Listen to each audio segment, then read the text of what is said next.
everyone. Welcome back to Level Up, the Career Playbook, where we get into the real stuff, how top performers actually grow, lead, and win at work. I'm Brian Bell, longtime HR business partner and founder of MambaHR. I started this podcast after getting laid off, and I really wanted to learn how can I recession-proof my career and maybe not have it happen again. And I wanted to help others do the exact same. So every episode is a chance to learn from the best. No BS, just real insight. Now, today's guest is Christine Song. And as I was stalking profiles to find my next guest, she really stood out and we had quite a few mutual connections. And I knew I really wanted to talk more when I read Recovering Ex-Chief People Officer. That really got to my heart. And as I realized her posts are like micro courses on things that actually matter at work. Whether it's rethinking feedback, designing high-performance cultures, or helping leaders move from reaction to intention, Christine makes and made the abstract practical. She's held HR leadership roles at companies like Nuatic, Nix, and Notch. And she's also co-founded the 5 to 9 Society, which I'm really excited to talk about. And this is a space where ambitious women navigate career and life with clarity and intention. So in this episode, we're going to get into how to build performance cultures people trust, not fear, why most feedback systems fail, and what to do instead, what business leaders really want from HR and what they don't, and how to wield influence even when you're not in the room. All right, let's get into it. Christine, complete stranger who accepted my invite on LinkedIn, how are you doing today? I'm doing great. Thanks for inviting me, Brian. I'm excited to be here. I am as well. This is going to be fun.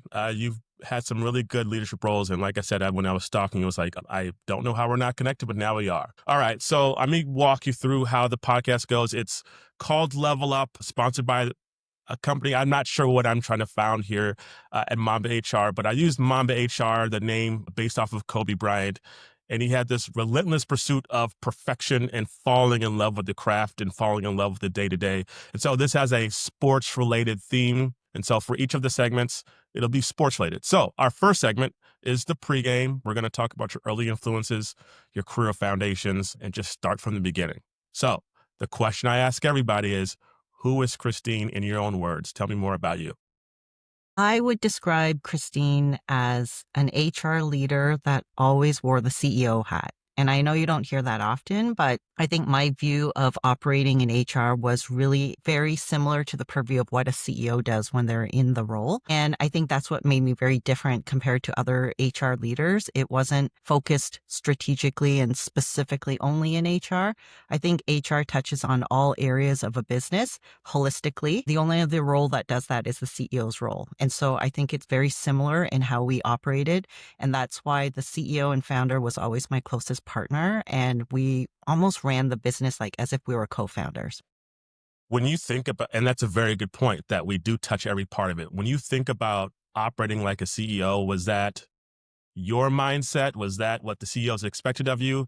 Because you're the first person that I've talked to that has said that, like you just mentioned. So I'm curious, where did that come from?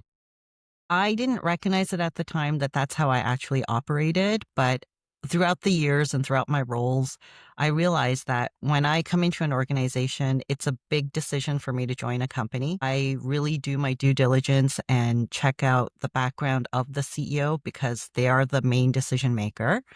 And I want to work in an environment where I take ownership, really like a co-founder. You're taking ownership. You're operating the company as if it were your own. And sometimes you take things personally. Like I took my job very seriously. I spent every dollar as if it was off of my credit card. Every hire I made as if they were my direct hire, even if they were working in a different vertical, even if it was in sales or whatever. It was such a big decision for me because every mistake you make affects the company for years. And so it was very much ownership focused for all my roles. I love that. And I know that when we do manager 101 or different trainings, we always tell people act like an owner. That's normally a value at a lot of companies. I'm curious for you, was this just a mindset that you've always had that I'm going to act like an owner? Was there a mentor that said this is the way to do it? Especially for somebody that's new into HR or in middle in their career. Is it a mindset shift? Is it just something that has always been there for you? I think it's always been there. I just don't think you could train yourself to want to be like this. So younger me grew up in a family that was very entrepreneurial. My parents were small business owners. I saw how much they worked. It was like 16-hour days. They didn't have vacation days. They didn't have the perks that you would working in an organization. And so it was hard to make every dollar. And it was just normal. This is what I grew up with. So I took that work ethic with me throughout my adulthood. And when I started working, I started to notice that not everyone operates this way. In fact, there were a lot of people that just thought of it as check in, check out. I'm going to check in at 9, leave at 5. I'm not going to do more than what's asked of me. If it's not in my job description, I'm not going to do it. And to me, that was very difficult to see and experience because I didn't operate that way. No matter what I did, even in my junior roles, coordinator, doing admin work, I wanted to be the best person at it. I wanted to operate as if it was still my company, even when I was younger. And, without trying to get noticed, you do get noticed because when half the company operates just status quo and you're the one doing the extra and pushing yourself to the limits, people above are going to notice. And it was inevitable that I had a lot of opportunities presented to myself through hard work and taking that ownership purview. That's a key takeaway for people listening. I think maybe 10 years ago, there was something that snapped to me as well that was like, you just have to do the work and you have to get in there and grind it out. And it doesn't mean, well, sometimes it might mean this, but it doesn't mean 16 hours a day, 7 days a week. But it really means every action you do is thinking like an owner. And so, to your point, you were afforded opportunities because it just shows up differently. And so, that mindset shift for me was like, okay, I need to act like an owner. You had that same thing. And well, your career has shown that that actually pays off. So if you're listening, do the work, act like an owner. That's core. All right. Let's go back a little bit more. You were an English literature major, I believe. How did you go from that to running HR? When I was younger, I wasn't sure what I wanted to do. I loved to write. I loved to read. I loved hearing stories and thought, you know what? Maybe I should be a journalist. That's what I originally wanted to do. So I took a English major and I was really at a very young age, I was really good at writing. I think when I was in grade 5, we had taken a test to see what level we were operating at. And I came out as operating at a grade 12 level in grade 5. So I knew I had something, but I didn't know what to do with it. And so graduated from English, didn't become a journalist because the opportunities to kind of intern there were very difficult. It was unpaid and you'd have to do the grind. And I couldn't actually afford to do that because I couldn't even afford the commute without getting paid. So I took a regular desk job and just thought I'll just do the best I can at it. And somehow HR noticed me.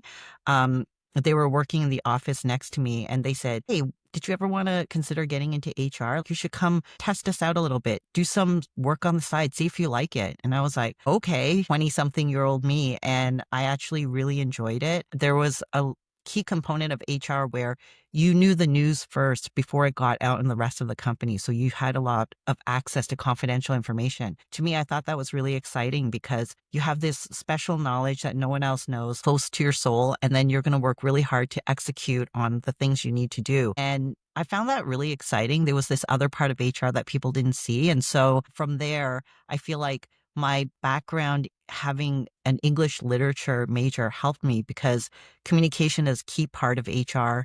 Internal comms was always like a role off the side of my desk that went hand in hand with HR.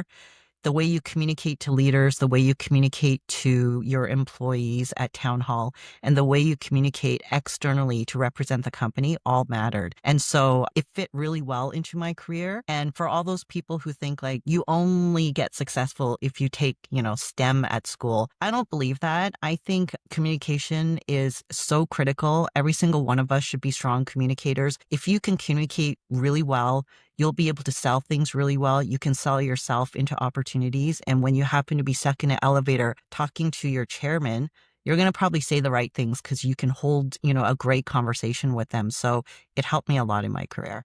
I thoroughly agree with communication. And I think that's probably in my role and in just in HR roles, our number one skill of we have to communicate things clearly. And when you don't, everything falls apart. You need to be speaking clear in order to have the people look at you and say, okay, we trust what you're saying. So to your to your point, I think your major was spot on, but you didn't know that you were going to be HR when you first started. When I went to college, I went first for journalism, went to University of Missouri, which was like the number one broadcast school at the time. And then I realized very quickly that, to your point, I'm not going to get paid. And the grind, and I was like, nope, I got to go somewhere else because there's no way I can't live like this. My parents were educators, and I was like, I want to be a teacher, but I need to make more money. And so I understand your change of heart because, yeah, the journalism role, it's too tough. But all right. You've mentored a lot of early career HR folks. We've talked about this. I think you sold yourself short when you said that HR noticed you early in your career. I have a feeling it was because you were working really hard and were really thorough in your work. Thinking about early career, people that are especially early career in HR, you've mentored them. Where do they start first? Is it take courses on communication, or what do you do if you're early in your career to be making sure you're standing out? Think HR has evolved a lot. Back in the day, I think they wanted to see credentials in order for you to get into HR. And I don't think that's the case. I don't think you need to take your, licensing in HR to operate in HR. HR takes a lot of common sense and you need to have some business acumen to do it well. But it takes a lot of hard work, it takes a lot of resilience. You have to have good relationships with people. And those are the basics. It's table stakes. For someone who is in HR and they're early in their career, I would say the question I always get is, should I focus more on HR or should I focus on talent acquisition? Because it kind of sits in the same house. And my advice was always, what do you want to do when you grow up? Do you want to become like a chief people officer, or do you want to focus on talent acquisition only because you can't stand HR? Because whatever you want, this is what you should focus on today. If you're not sure and you just kind of want to lead in this HR function, I would say don't let go of HR or talent acquisition. Understand both, be really good at it, hone your craft, because if you want to oversee the entire holistic house, you have to know both sides. You may end up hiring a global talent acquisition leader, but you won't be able to lead very well if you don't understand the function. And so I would say try to do both well. If you're in HR, you will understand the talent acquisition part by understanding every role you're hiring for in the company. And if you're in TA and you want to learn about HR, you're going to understand what happens when you bring someone into a company and now you've got to integrate them into the ecosystem. How do you take them from onboarding through the entire life cycle to the point where they're leaving the organization and they're going to be an alumni?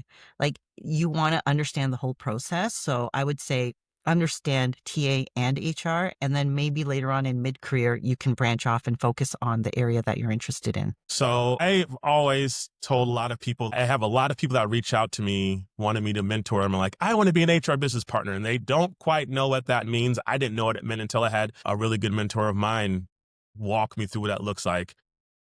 If you're in TA and you know what, I want to be an HR business partner, and that's most likely because you're like, I think the salaries are higher. It's tough to get out of that. It feels like when you're in recruiting, you kind of get stuck in that box. Do you think there's a way, or how would you recommend somebody be able to make that transition? Unless you're really lucky or a company's growing really fast where there's roles opening every other day, how would you position yourself? I think if you want to transition into the other side, you have to do some self-learning yourself. You can't rely on your company to give you the opportunity just because you have that desire. The reality is you got to build up that credibility, and it could be through self-learning. It could be through volunteering. It could be through watching YouTube videos. You don't have to go to university and take a course. You don't need a certification. We have so much access to learning and development that we almost take advantage of it. And I mean, even ChatGPT could teach you so much. I would say in your career, try to learn as much as you can on your own.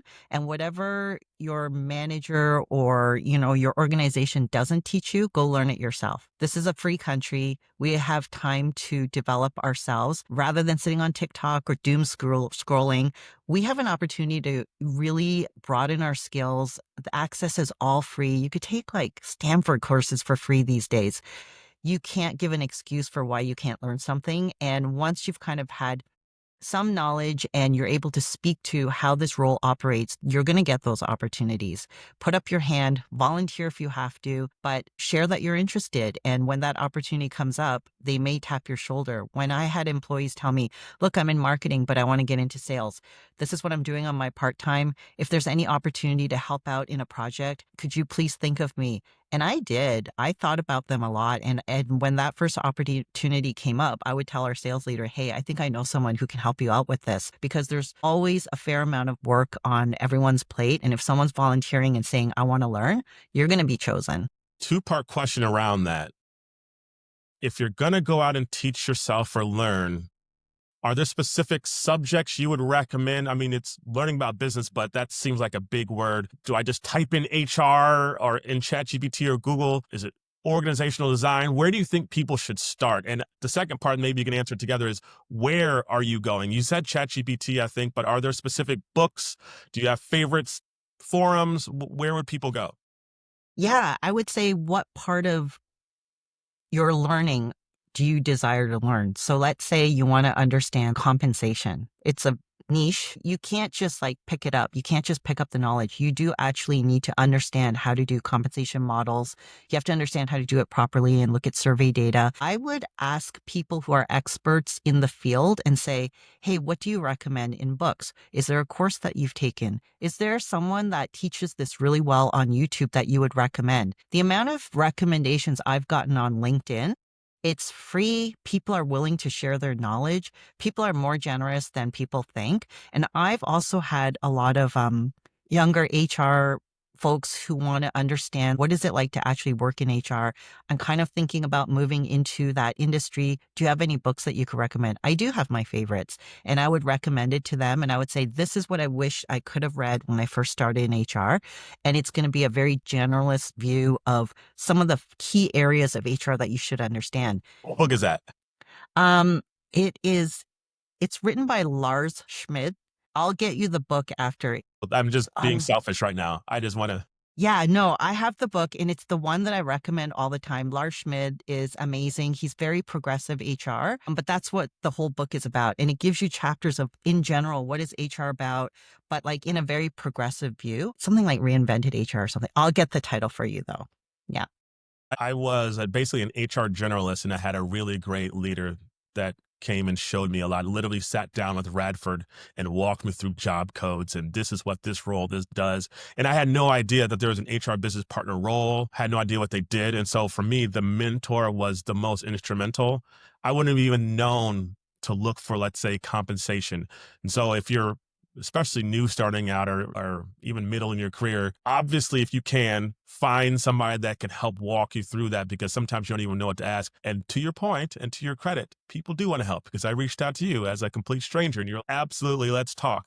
So myself as well, if anybody that's listening is interested, I would love to walk through the different places in HR that you can go, because it's so fun, because there's so many different areas that we cover and that you can use your skill set in. So okay, the book, I didn't realize that there was a basic book. I always just did it by trial by fire, but it'd been better to have a little bit of studying. Let's go back to also when you were leading HR teams and basically being a CEO at companies.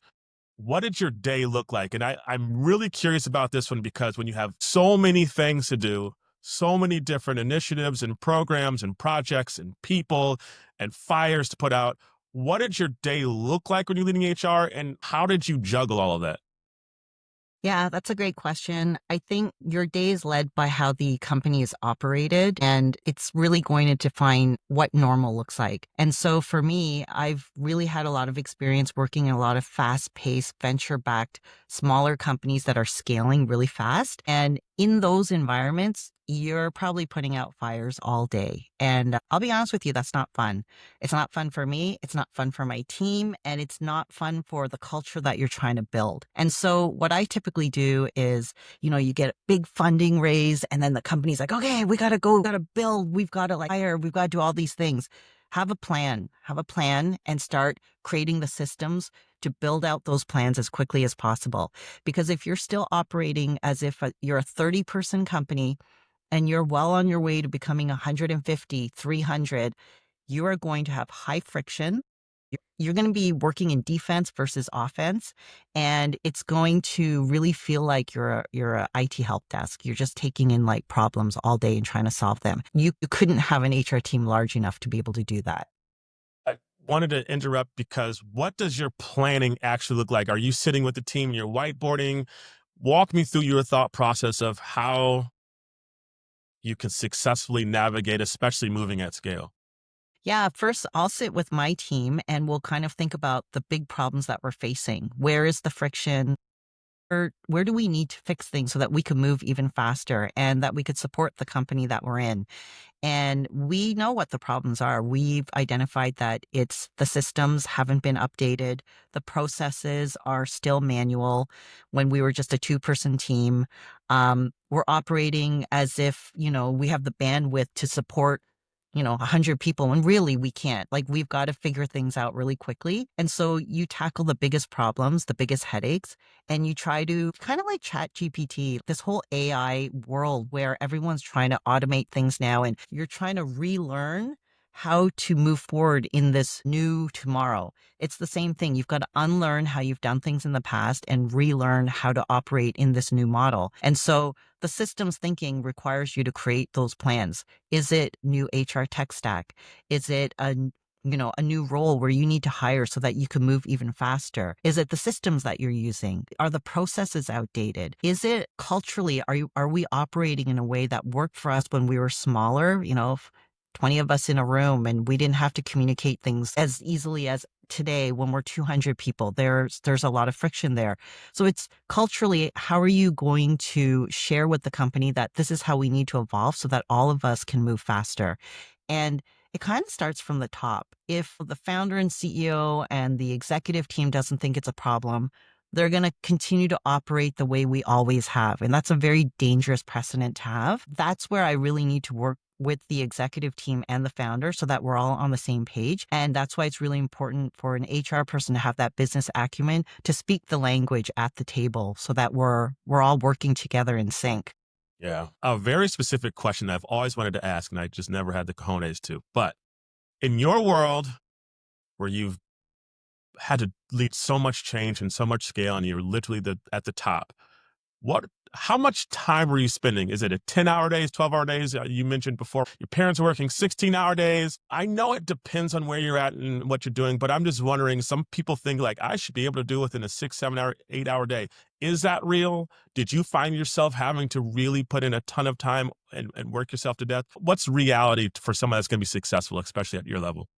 Yeah, you are going to put in a lot of time. The more senior I became, the higher the accountability, the more work you're going to do. And I'll be honest with you, if you're really good at what you do and you can also do a lot of things outside of your job, a lot of that work is going to be relied upon for you to do because you're so good at it. You know that thing like, you're so good, you get more work. That's your reward. Congratulations. Yeah, there's something true to it, and you know what? I can kind of understand that. Like, if I was a founder and there's somebody on my team who's, like, considered my right hand, maybe they're a finance person, but man, they're so good at all these other things and I can rely on them.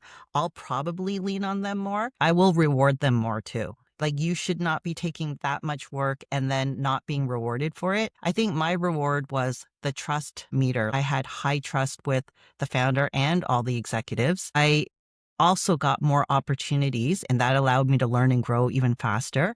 But my days were long. It was never an 8-hour day. It was minimum 10 to 12.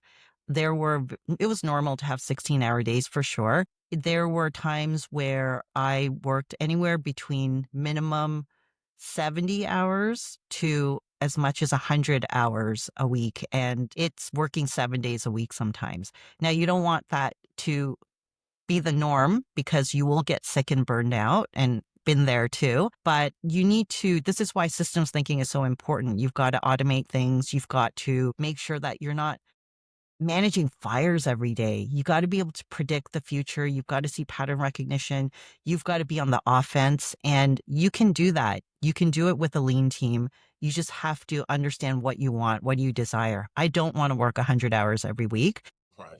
And if I had to, let it be the most important thing. Like, are we going through an acquisition? And for the next 3 months, it is going to be 100 hours a week, but there will be an end. There will be light at the end of the tunnel. That's okay too. But it's just when it's relentless and it's forever and ever, that's just not a healthy way to operate. You lose your creativity and your desire to work if you're in that environment. To your point that it should be, a focused burst of working really hard.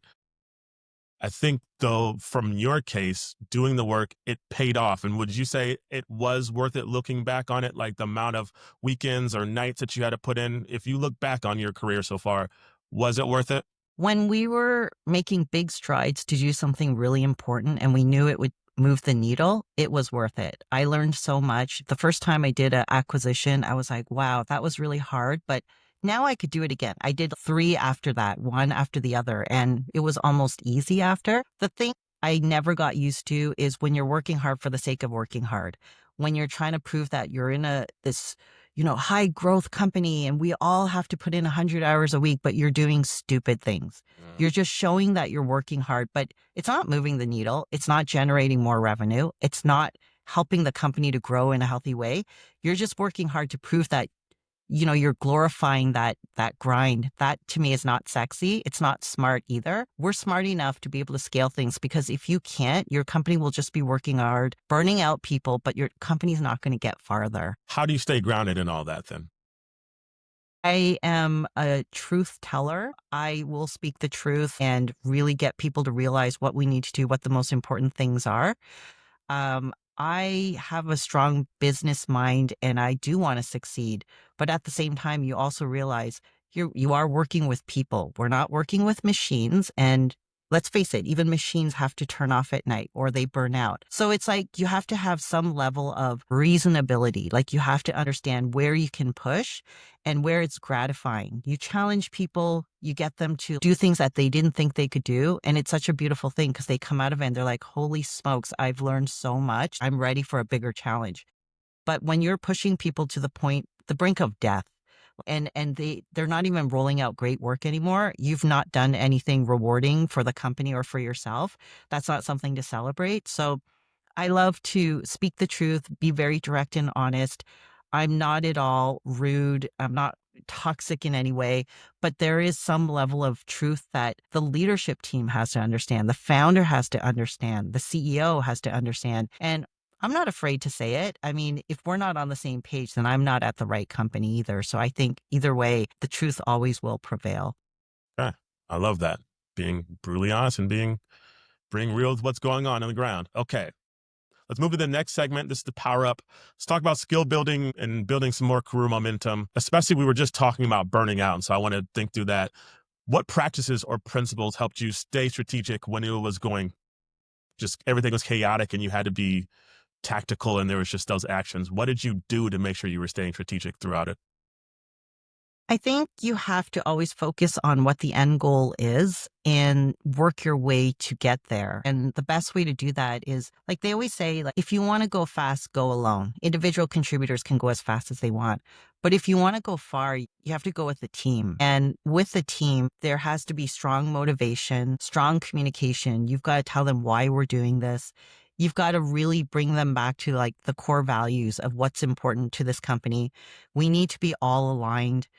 The team has to row in the right direction. And so a lot of it has to do with communication, how you work with people. Like, I'll admit, I worked at companies where no one had ever heard of us. There were days where we weren't sure we were going to make payroll, really, really hard environments to work in. But we didn't have a mass exodus of people leaving. People were wanting to work even harder. They were more passionate about doing what's right for the company and going over and beyond. And it was really due to the leadership team or the founder being very transparent and honest with people, communicating where the business was headed and telling everybody, like, this isn't just my business. This is our business. All of you have a stake in this. You all have equity in this business. You got to remind people of that. I think when you treat people like they are co-founding members, they start acting like it as well. There's a level of respect that you can give to people who are grinding it out and, they're getting paid for 40 hours, but they're working 80.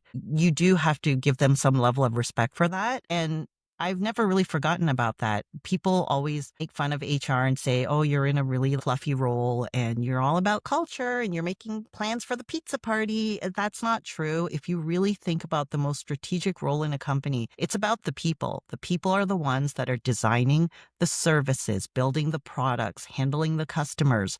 They're the ones that are moving this machine. So anyone who kind of poo poos about the HR function really doesn't understand how to scale a company. 100%. Repeat that back. For you and your teams, what did you do to remind them of the why? How did you develop your North Star? Was it in one-to-ones? It's tough, or actually it's easy to forget the why because you're just moving, moving, moving. How do you bring people back to that? How often were you doing it? What mechanism did you use? Yeah, it's rinse and repeat every single day. It's like you can't just talk about it at town hall. You can't just have the core values or the mission statement on the wall, but no one's living it. It really is. I mean, it's almost scary to say this, but it's almost cultish. Okay. So you've really got to, like, you think about even United States of America and the Pledge of Allegiance and, all the things that we think about in democracy. It didn't just happen because we learned about it in history. You have to live it every day. Presidents speak about it, and you have to have a level of pride about your country. That's how you bring people together. It's the same thing with a company. You've got to talk about the values and the mission, and you've got to repeat it. And you say it at town hall and it's formal, but you also say it at your one-on-one, and you say it to your team, and this is what brings everyone together. There has to be that level of pride. I remember I was reading an article years ago and they were talking about how do companies have the highest engagement, the lowest turnover, and roll out the best profits. And this was about 10 years ago. And at that time, the number one company was Facebook. And the reason why Facebook was on top was because they created an environment where the entire company was so proud to work there that it was like every single person would shout it from the rooftops, and their core values and how they operated, their culture was so important. That's why they reached the top. Not so much today, but back then they were at the pinnacle of their success. And if other companies can mimic that and create that kind of pride internally, communicate what's important, remind us when it's like, especially when it's hard, you're going to have people really rallying to support the organization more. Yeah. Okay. That's a great point. And you have to show that you actually believe it and live it. And then to your point, it's not just the writing on the wall. I've been at some companies where that has not happened. So then we're just all doing lackluster work. And then I've been at other companies where, to your point, are we going to get cannibalized by Google tomorrow? But we all believed in something. And so that really made me want to show up for my people around me. So good point. Let's switch gears there and skill building around executive presence. I'm an HR business partner. And I think a lot of times in general, even if you're not an HRBP, you have to push back, especially to leadership. Sometimes you have to push down, sometimes you have to push up. Can you walk me through a time or two that you had to push back? In your case, it's your executives or your CEO. How do you push back? But how do you do it in a way that you come off as credible, you don't cause more problems than you're already in? Yeah, there's been so many instances in my career where I had to go through this, and it wasn't always when I was an executive. So there were times where I was like a HR business partner and I had to push up. In that case, I was talking to a VP of operations. He had someone on his team that was just causing a lot of ruckus, was not a team player, was a culture vampire, and it was creating a lot of tension on the team. And I remember telling him, John, you know what you need to do. And he would say, no, you know what? It's going to cause too much turmoil. He's like an OG on the team. I don't want to deal with the aftermath. People are going to get really upset. And I said, I think you know what you need to do that's right. What's right for your team? What's right for this company? And you know what you need to do as a leader. And if you don't do that, you're doing a disservice, not just to your team, but to the company.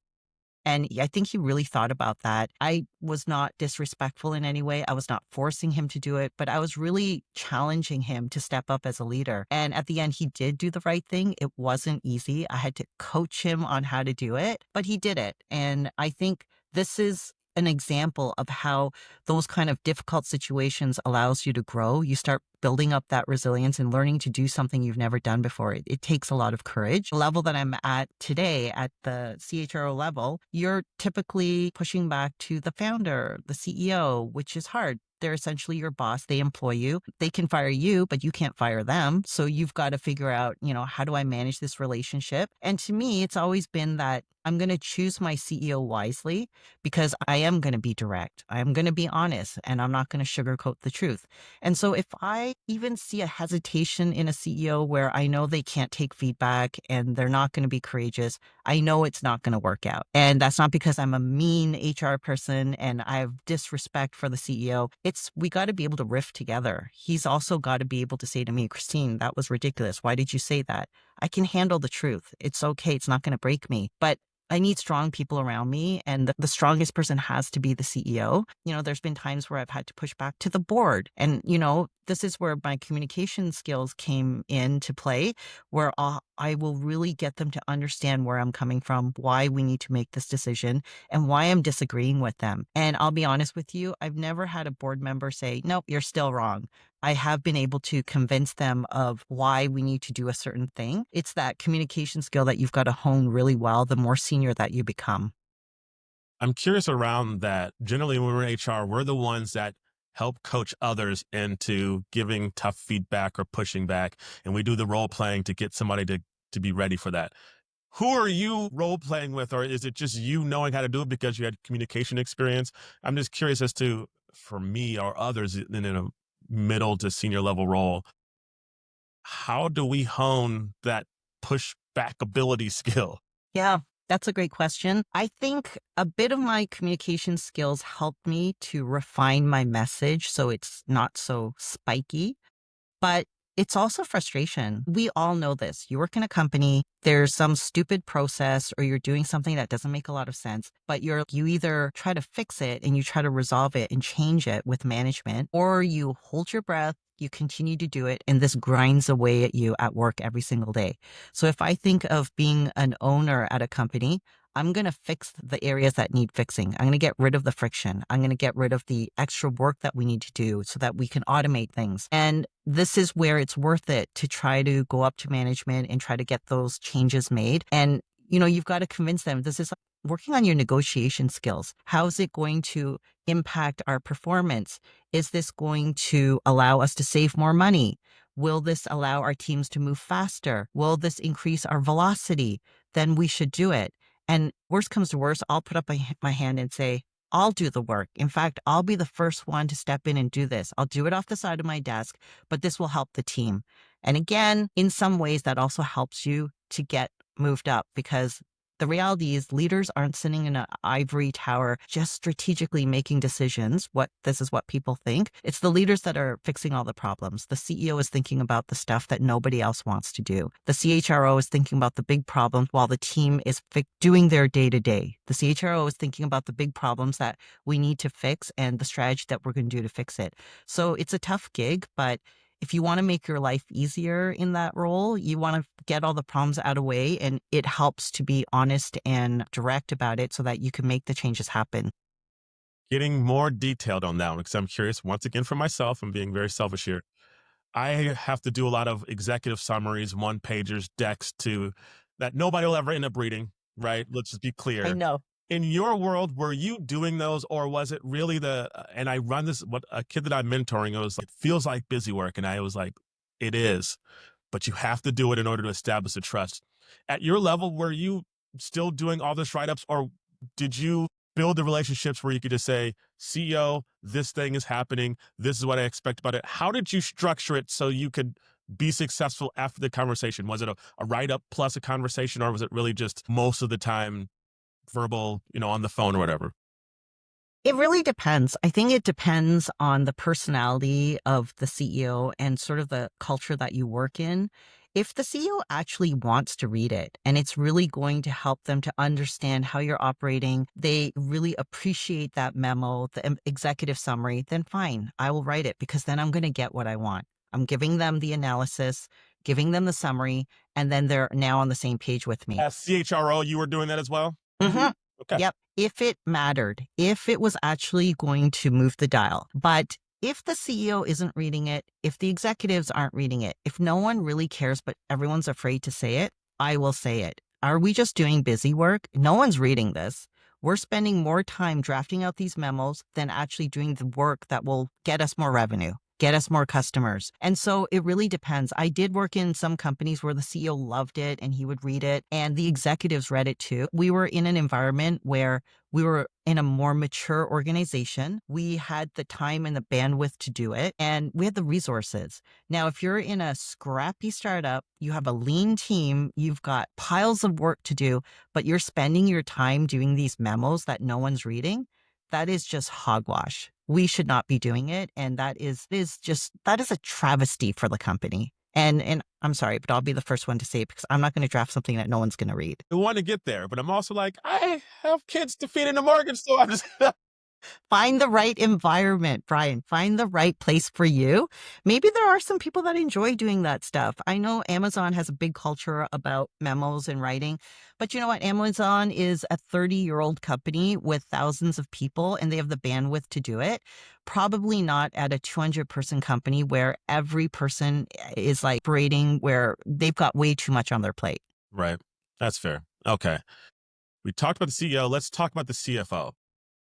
You mentioned earlier how people think that HR were just doing fluffy stuff and just whatever, all the fun, cool stuff. But really, if you're in HR, you know that our role is to really help the company meet its goals. And especially it's around revenue. It's around bringing in more business. It's around surviving and growing. What are the metrics that we use or we can use in HR that matter to CFOs, that matter to the board?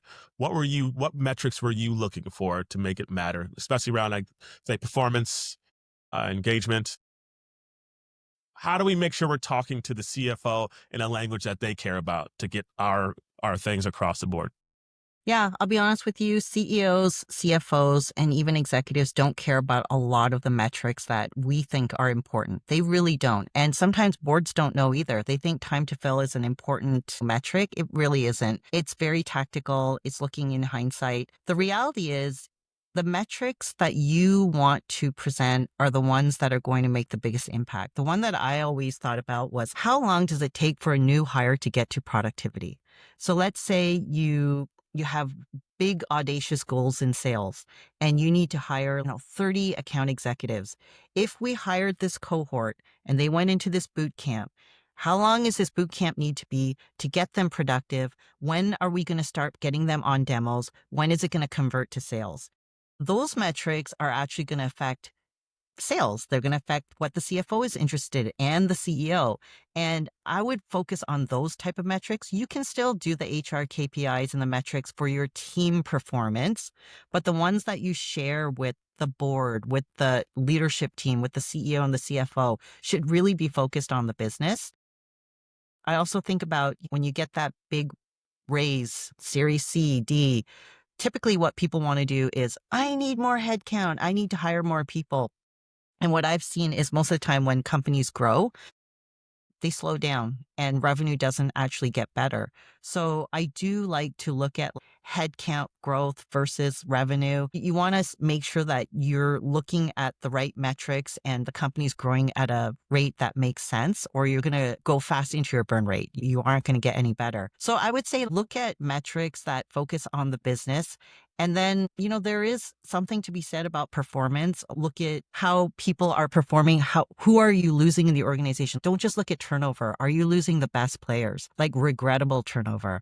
If it's regrettable, how many? Why? What does it say in the exit interviews? These are minutia manual details that you'll have to dig into. You'll have to do an exit interview. You have to read the surveys, but it's so important. It's the most important things. Why do people decline our offers? What's the primary reason? Talk to TA about that. Is it our salary? Is it our benefits? Is it our reputation out there in the market? What are people saying about us? I would want to know this if I was a founder. I would want to know this if I was a CEO. But sometimes HR gets so much into the minutia that they try to get all fancy with these dashboards and they forget about the most simplest things. Think like a founder. Think about what would be the most important things if this was your company. And I think you're going to do well working with the executive team if you kind of have your business hat on all the time. Speaking of dashboards, for you, you have all this data coming from all over the place, and we just walked us through some of the metrics that matter. And then you have your team metrics that matter. How are you staying on top of it? Did you build dashboards? Did you ask somebody to give you a weekly report? Or you just, as you needed it, you were pulling data on demand? Because I try my best to create little dashboards and I try my best to have automated reports. And then, oh, shoot, I forgot to look at attrition. It's been 3, 4 weeks. How did you stay on top of all this data? What was the structure that you had at all? Yeah, I would say pick your top data points. Do not pick 50 because you could be sitting there analysis paralysis all day. It's not going to help you. Pick your top 5 that are the most important that maybe you want to share with the executive team. Pick your top 5 that you look at as a team yourself. Don't pick too much. Don't look too much into details. Pick the most important things. And if you need to look at other details once in a while, do that ad hoc. But I would have one person that on my team really was interested in people analytics and data, and they like working in the back end of HR ops. So I would say, hey, do you want to build out the dashboard? They loved it. They loved looking at data. They loved digging in. And they came to me once a week and shared, here's what's going on. Here's what's happening. We built out a dashboard. We shared the most important metrics with our board. They actually loved our dashboard. They used to like ask us so many more questions. And we're like, if you want to see more, we could make more. But these are the top 5. And I've walked into some HR teams who had nothing. It was Yeah. just scrappy as heck. And you can't operate like that either. You want to make data-driven decisions for a lot of things that you do in the organization, especially with HR, because you have a big people-focused budget. And you want to make sure that you're showing you're using your budget wisely. And so nothing works better than backing it up with data, right? So you're saying I can't lead with my gut. Okay, so here's my other thing though. Instincts are so important in HR, and people think, oh, it's your gut feeling. You're going to go with your gut feeling. I don't agree with that at all. So, instincts, in my opinion, are recognizing patterns that you've seen over and over. And that's why you can make a speed decision when you see something happen. Instincts are working with people and understanding behaviors of people. And I've worked with the HR team. When they met me, they said, your instincts are really strong. When we first met you and you came in as our new CPO, we thought your instincts were like 95% accurate. But they said now that we've worked with you for almost 3 years, it's actually 100%. They go, you are never wrong. You are so like, your instinct is so right. Again, I don't think that's gut instinct. I think it's experience Okay. and recognizing the patterns. You mentioned that before. Pattern recognition is one of those top skills. So yeah. Okay. That by itself, there's a lot there. That was super helpful on the KPIs and what actually matters. And because you could choose more than 50 data points and all these different ways. I've had a couple guests ago, the CEO of Bloomreach, when I asked him, like, what tool would you want to see from HR? And it was, how do you show the impact of an IC, of an individual person, and what is their actual impact to the bottom line or what the company is actually doing, which we don't really have a great way of showing, Christine, this is what you're doing. This is how you actually impact the business. There's all these other different metrics you can try to find that, and then you just get lost in the data. And so it's really important. Pick 5, you said, a reasonable amount, and stick to those. And then once you get those mastered, maybe you find another set. Good point. All right, let's move to the next segment. This is the playbook. So let's talk about, again, some more strategic HR moves that are moving the business. In stalking your LinkedIn, I saw that you built frameworks like healthy, high performing teams. I think everybody wants that.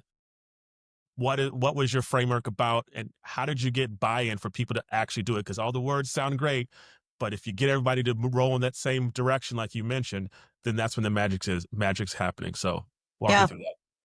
So there's no strategic magic answer. I think it really involves the kind of culture that you build. Culture can be this really fluffy thing that people like, roll their eyes at. But what I mean by culture is it starts with the founder and CEO and how they want to build that mission statement, that North Star.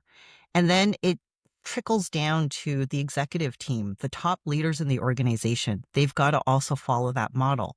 You've got to think about your values and what's most important with the accountability, rolling out really great work, working really hard and having a strong work ethic, making sure that you take care of your teams and that they are in an environment with a growth mindset. They're not rigid, they're not, status quo, they're not complacent.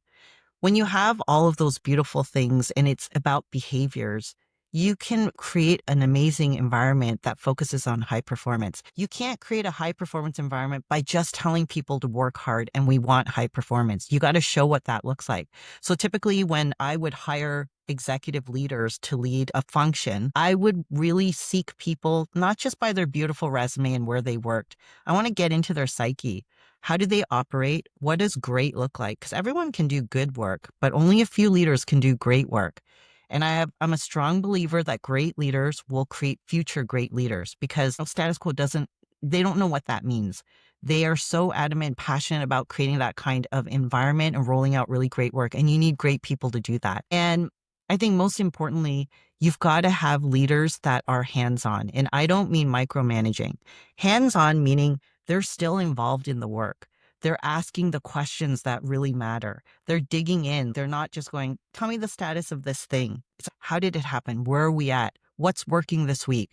Like, get excited still, no matter how senior you are and how much of an executive title you have. And if you do that, your team gets excited. It's when the leader doesn't care, the team doesn't care. You always used to say, man, if the CEO doesn't care, why do I need to care more? And that's a really good question. So you want that passion from your leader as well. And as leaders, please don't ever delegate without caring about the business, because when you do that, you are actually an absentee leader. And I've seen a lot of leaders do that. I've made it. I'm at the top of my success. I'm going to have a work-life balance. I'm going to head over to the cottage at 2 o'clock this afternoon, but my team's going to do the work. They don't respect you. You've got to really show that you are in it with them. And that doesn't mean doing their work, but challenging them about their work. And finally, every leader or every founder gets to the point where like, you've got to learn to delegate. You've got to bring the elevator down and allow people to learn and to develop. I remember a lot of founders that I worked with would always make the best person on their team do this one thing. And I would say, why are you getting that VP to do that very junior level work all the time? And they're like, oh, that VP used to be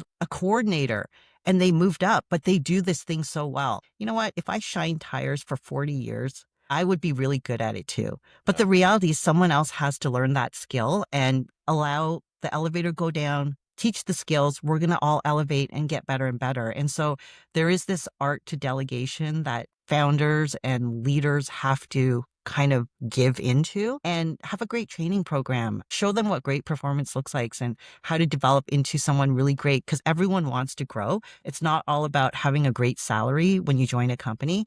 You want opportunities and you want to develop so that your resume just keeps getting better and better. I think the key takeaway there was you showing up as a leader that the team needs to see and not just saying, I made it, goodbye.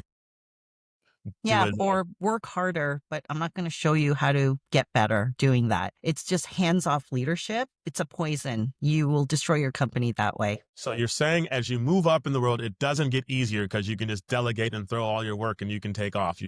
It It's not the way it doesn't get works. easier because you are always the closest to the flame, but your job can be more rewarding as you work hard because you see the people under you develop and sometimes they exceed you. And it is such a proud moment.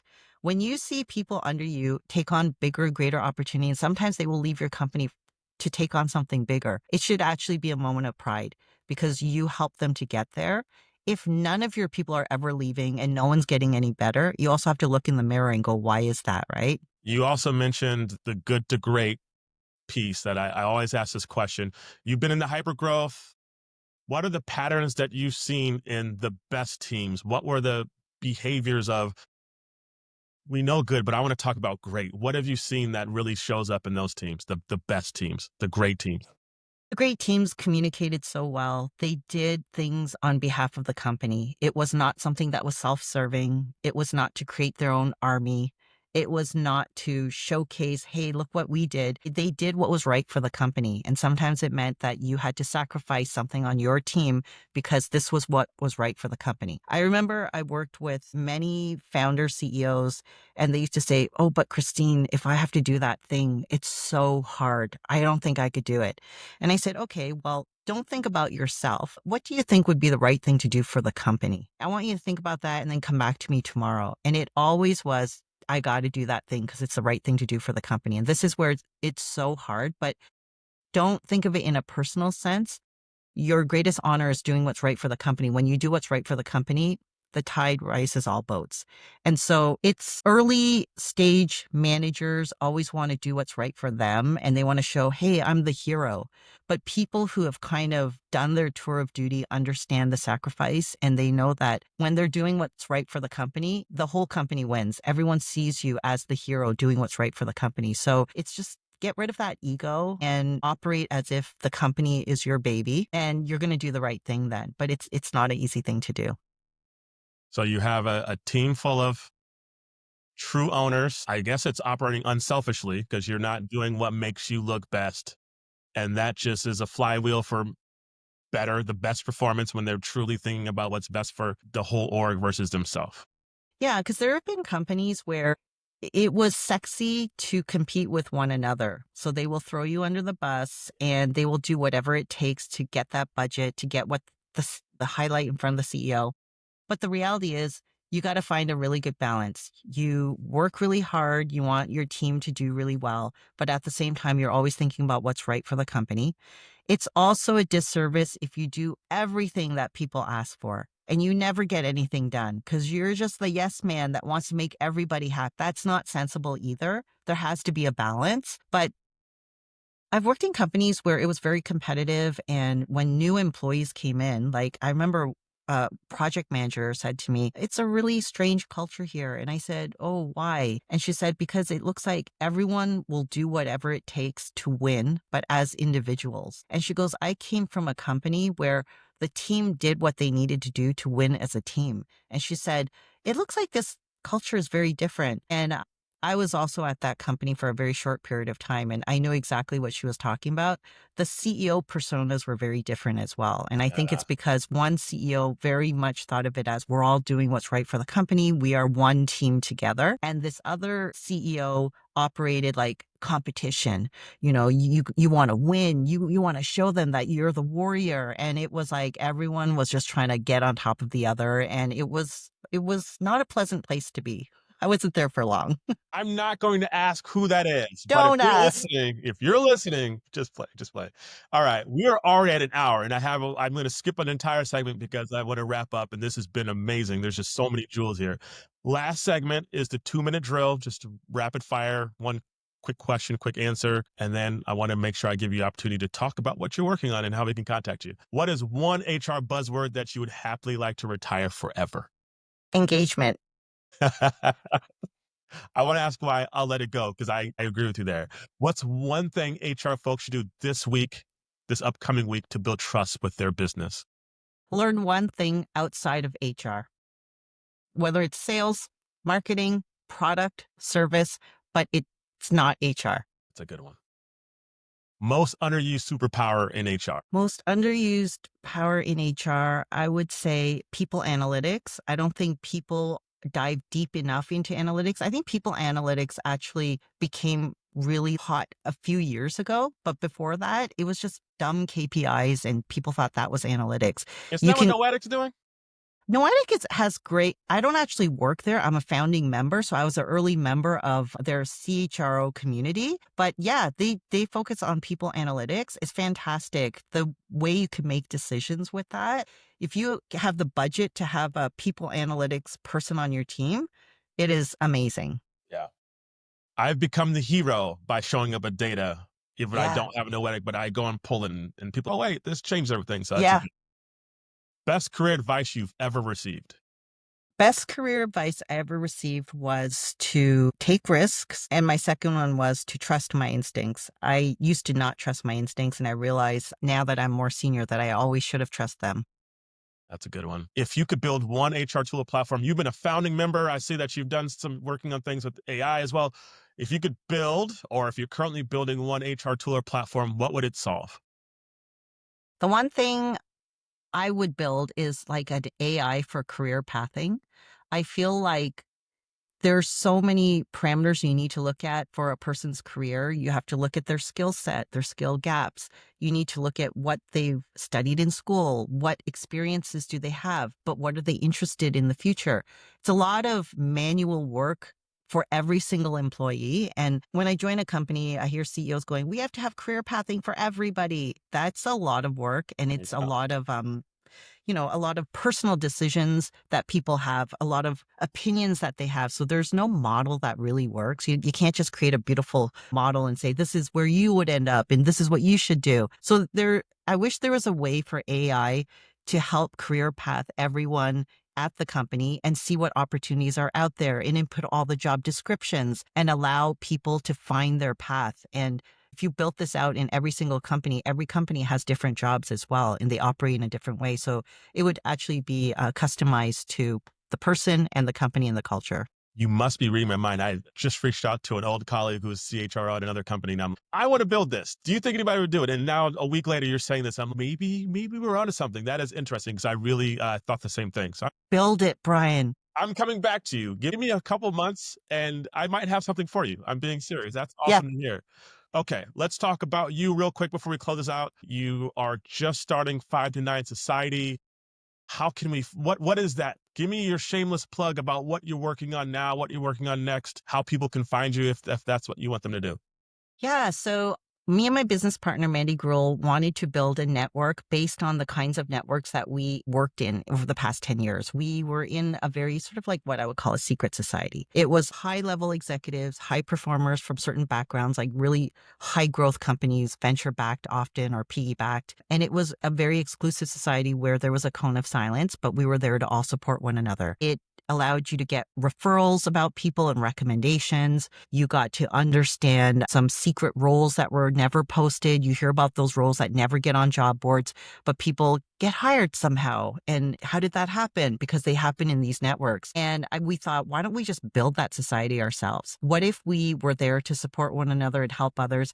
And one thing I've learned post-COVID is that I think I read a stat that people network less post-COVID because we just got used to Zoom meetings and just doing our work and going home. And I think we've lost networking by like 30%. It was something wild. And so we never filled that void. There is a big loneliness epidemic out there.